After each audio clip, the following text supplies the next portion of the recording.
Lille 2004 a vraiment changé beaucoup de choses. C'était en 2004, Lille est devenue capitale européenne de la culture.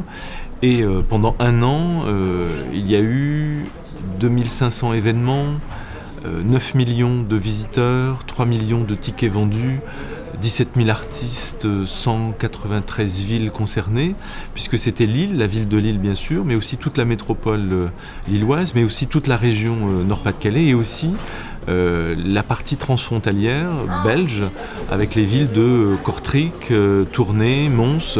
Donc c'était un ensemble très très large qui effectivement a vécu cette capitale européenne de la culture.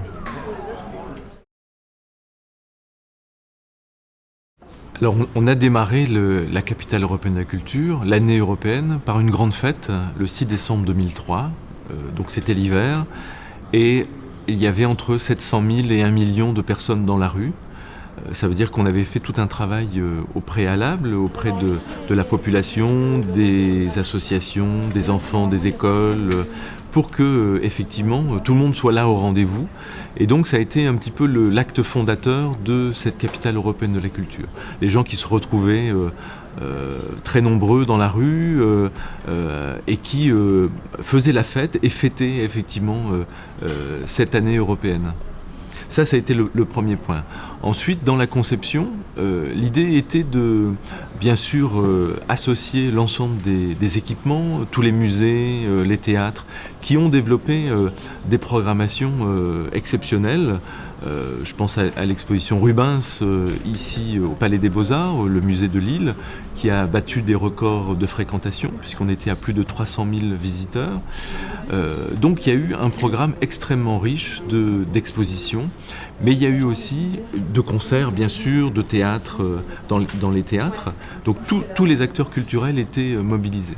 Mais il y avait aussi, en plus, des installations artistiques dans la ville.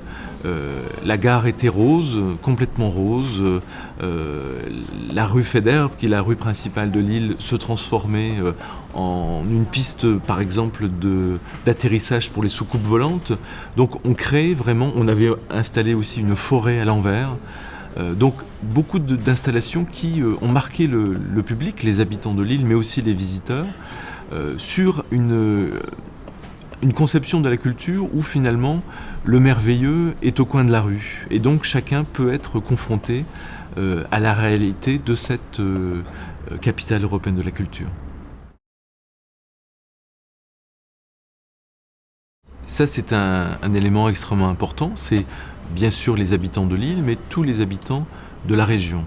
Il y a eu effectivement un sentiment de fierté retrouvée, de se dire nous sommes capitale européenne de la culture et c'est aussi le jeu de l'image avec tous les médias qui sont venus de tous les pays, qui ont diffusé des émissions, qui venaient interroger les gens et il y a eu là effectivement un sentiment très, très intéressant de retrouver et d'avoir une fierté d'avoir réussi et d'être un petit peu le centre d'intérêt pendant toute cette année.